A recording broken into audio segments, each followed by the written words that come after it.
আসসালামু আলাইকুম। আশা করছি আল্লাহর অশেষ রহমতে সবাই খুব ভালো আছেন।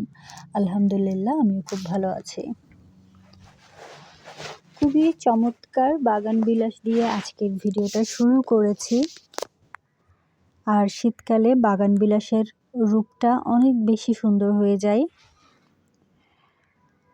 তো যারা প্রকৃতি সম্পর্কে সামান্য হলেও অবগত তারা জানেন শীতকালে প্রায় গাছ কিন্তু একদম শুকিয়ে জীর্ণ হয়ে যায়। তারপর খুব একটা ফুল আসে না, তবে কিছু কিছু গাছ ব্যতিক্রম, যে গাছগুলো আমি এই ভিডিওতে দেখিয়েছি একটু আগে, সেগুলোতে কিন্তু শীতকালেও বেশ চমৎকার ফুল ফোটে। আর এই যে হাসনা হেনা, এটাতেও কিন্তু বেশ চমৎকার ফুল ফোটে শীতকালে। আর এই গাছটার ফুলে সন্ধ্যা হতেই অদ্ভুত একটা সুন্দর ঘ্রাণ পাওয়া যায়। বেশ খানিকটা দূর থেকেও কিন্তু সেই ঘ্রাণটা নাকে এসে লাগে। আর খুবই মিষ্টি একটা চমৎকার ঘ্রাণ, যেটা সকালে কিন্তু থাকে না। আর শীতের আরেকটা অন্যতম প্রধান ফুল হচ্ছে গাঁদা ফুল, যেটা প্রায় সবার বাড়িতেই কিন্তু, যাদের অল্প স্বল্প জায়গা আছে গাছ লাগানোর, সবার বাড়িতেই কিন্তু গাঁদা ফুল অবশ্যই শীতকালে থাকেই। আমার আম্মুও এই বছর বেশ অনেকগুলো গাঁদা কিনেছে। যদিও এই গাঁদা ফুলের গাছগুলো কিনেছে হচ্ছে আমার হাজবেন্ড, এবং এগুলো আমার শ্বশুর বাড়ির গাছ। তো খুবই সুন্দর করে, যেহেতু রোদও পড়ছে, খুবই চমৎকার করে গাছগুলোর ছবি তোলা যাচ্ছিল। আর এই গাছটা আমার শ্বশুরের কেনা। এই গাছেও প্রচুর গোলাপ এসেছিল। আর শীতকালে কিন্তু প্রচুর গোলাপ ফোটে যদি একটু যত্ন নেওয়া হয়। এছাড়া ভ্যান থেকে আমার হাজবেন্ড কিছু কসমস কিনেছিল, হলুদ কসমস, তারপর হচ্ছে কমলা রঙের কসমস। এই দুইটা কসমস কেনা হয়েছিল। সেগুলো কিন্তু শীতকালেরই ফুল, সবাই জেনে থাকবেন হয়তোবা।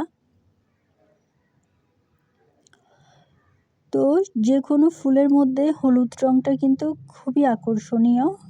আর দেখতে দেখতে কিন্তু আমার যেখানেই আমি গাছ লাগাই সেখানে হলুদ ফুলেরই কিন্তু আধিক্য দেখা যায়।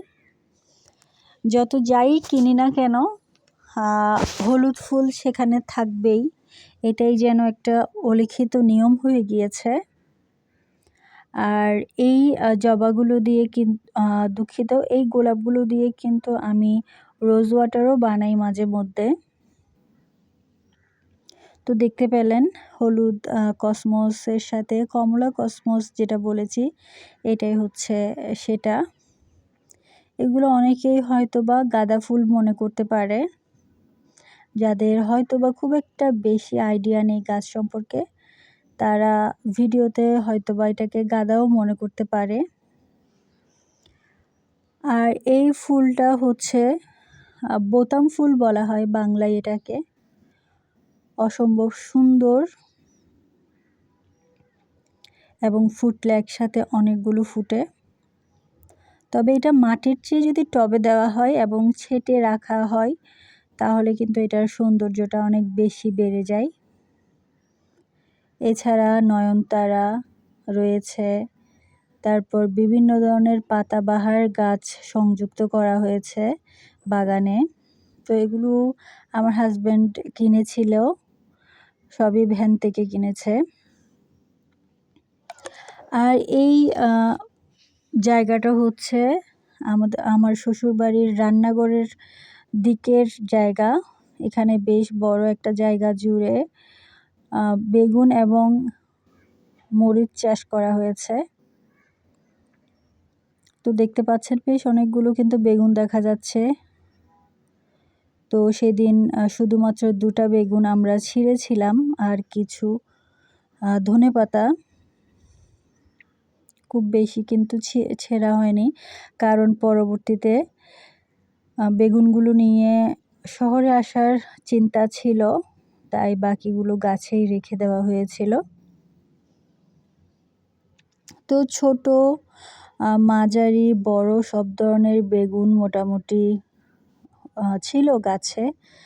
আর প্রায় 150-200টার মতো গাছ ছিল এই জায়গাটায়। আর বেগুনগুলোতে একদম পোকা ছিল না, মাশাআল্লাহ। অনেক বিশাল বিশাল সাইজের বেগুন ছিল এগুলো। তো আমরা দুজন 2টা বেগুন এখান থেকে ছিঁড়ে নিলাম।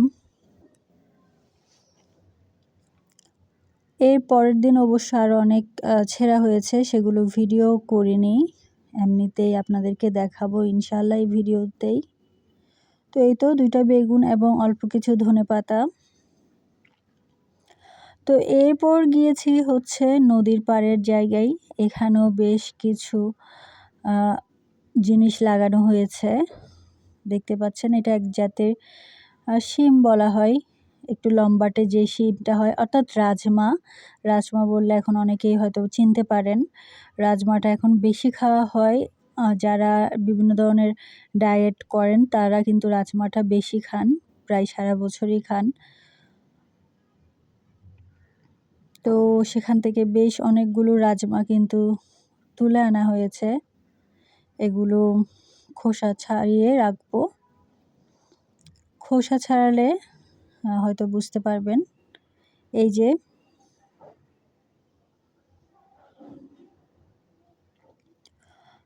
যদিও বেশ ছোট সাইজের রাজমা।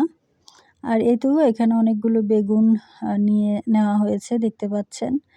এগুলো আর ভিডিও ধারণ করার সময়টা আসলে পাইনি। তো এখানের বেগুনগুলো দেখেও বুঝতে পারছেন বেশ বড় বড় সাইজ হয়েছে। আর রাজমাগুলোও কিন্তু ছোট সাইজে, ছোট হলেও বেশ মজাই ছিল কিন্তু এগুলো। তো আজকের ভিডিওটা এতটুক। আল্লাহ হাফেজ।